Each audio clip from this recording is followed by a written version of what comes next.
இப்படியே தக்குழியை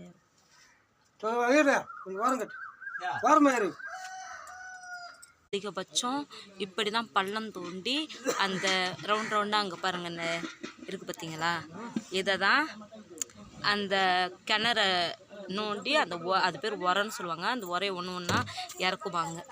இறக்கி அப்புறம் கிணற தண்ணி எடுப்பாங்க.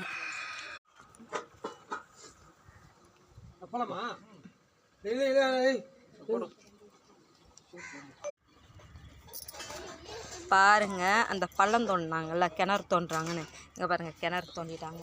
கிணறு தோண்டி இதேமாரி மேலே மூடி போட்டு மோட்ரு செட் பண்ணிட்டாங்க. வீட்டு உள்ளே இருக்குது மோட்ரு பாருங்கள். இதான் இங்கே சென்னையில் இந்த மாதிரி உரையை தான் போடுவாங்க. இது மீதி உரை 17 உரை தான் உள்ளே போச்சு.